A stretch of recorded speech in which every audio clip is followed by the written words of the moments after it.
ګرانو کتونکو سلامونه کومه د بازو د امونه سره مونږ ذکر کوو که نه چې دا بازو د ګوړې ذکر کوو دا بازو د مالټې ذکر کوو ورسره دا بازو د ام هم ذکر کوو. دلته خپل باغونه دي تازه راشوکی. دا دې وخت کې مونږ د میا داوود صاحب په باغ کې موجود یو. دلته بیا پراتی دا خلک چې کوم دی دې ځای نه په کیلوګانو اخلي یا په کریټونو اخلي د سیند غاړې ته کیني چاړه ورسره بیا دوی ورکړي یا ورسره خپله وي او بیا یې داسې خوري. شناخت یې سره بدل ده. نور امونه چې وخوري نو د غاښونو کې به یا تارونه یې نښلي او دا نه پکې تریوالی شته نه پکې تار شته او خورا چې څونه خورې نو پړه بوج کېږي نه. یاره دې وخت کې چې کوم دی یو پیټی په ځان له خوړی شم یعنې د امونو یو پیټی په ځان له او دا داسې امونه وي که نه چې دا لږ داسې ترسکون وي نو ډېر قسمونه دي پکې.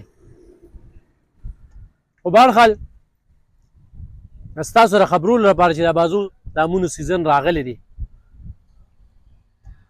تاسو په بازار کې امونه ګورئ خو دا بازو هم تاسو ته بازار کې نه میلاویږي. ښه دا بازو هم دې وخت کې تاسو ته په بازو کې میلاویږي.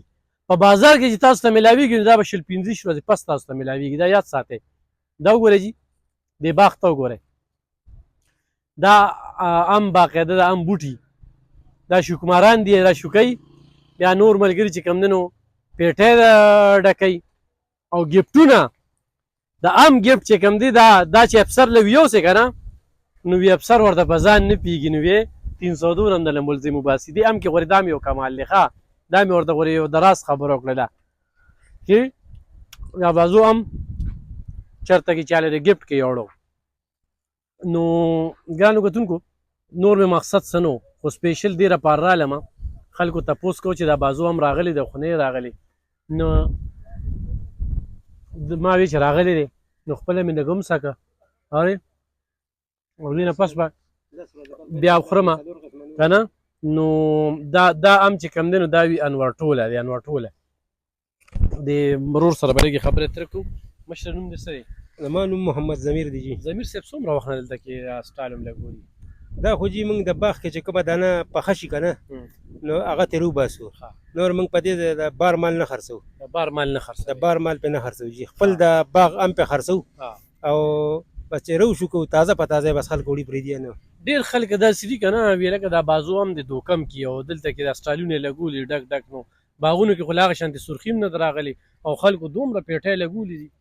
یاره جي دا ټول د پنجاب مال دی باره. د باغ په مال کې چې کوم لومبې راځي که نه نو دا ځنګلي رالګي چې هغې کې ورکوټې مې او تریوالی پکې. اوس به صحیح کوم اوریجنل مال چې دی که نه 70 ورځې بالي دا بازو باغونه به راشي. دا اوس اصلي قلمي کوم ام چې شروع دی نن سبا نو دا ملوه دی او ملوه او انواره ټول دی. دې کې چې قسمونه ډېر دي لکه لنګړه شوه سیندري شوه پجري شوه اوته قسمان دی. پزلې شه نوی هم راغلی د غټه جوسو لپاره پزلې هم. دا تاسو بوټي کې پېژنئ؟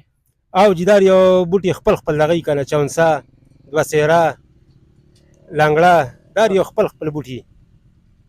اوس په 15 ورځې پس چې کوم دی نو بیا به دا بازو هم ښه پوره میلاویږي انشاءالله چې 10 ورځې کېږي که نه نو 3-4 قسمان به په دې ته کهیر بیا پروت دي. دا به داسې نه وي خو موږ د پنجاب هم راوړو دا تخ به ډک پروت و نه خو موږ پې له پنجاب نه خرڅوو.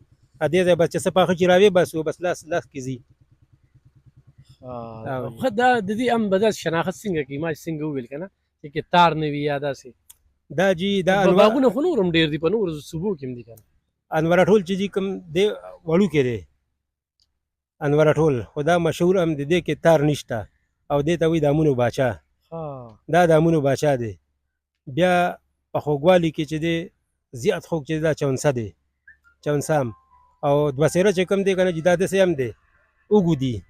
دا په یوازې چې ته 2 کیلو خورې نو په زړه بوج نه سازوي. ښه خو زمونږ د ابازو چونسه او د بل ځای چونسه کې فرق څه دی؟ یاره جي دا بازو په چونسه کې چې دی که تار نی او دا دغه پنجاب کومه چونسه چې د هغې کې بره نرۍ نرۍ تار غوندې دا د مشرانو را پیدا کړي دا بوټي میاګانو صاحبانو چې دا کوم ځای نه راوړي ده خو بس ګوړه کب ام دی ډېر مشهور دي مالټه مالټې له خلکه راځي ډېر زیات راځي ګرانو کتونکو بیا به چېرته راځم بیا به پرې نورې خبرې ترې کوو خو درته دونه وایم چې تاسو راځئ مونډې ته مومند ډیم ته د خیالي د سیند غاړې ته د نیر غاړې ته نو دا بازو امونه هم ورسره راغلي دي او بالکل سټالونه لګېدلي دي ځای په ځای باندې او دا چې کوم دی نو دا خرڅېږي او دا دی دا زه دې وخت کې د امونو باچا خورم ښه دا د امونو باچا دی څه زبردسته مزه یې د مننه خوشحاله اوسئ ښه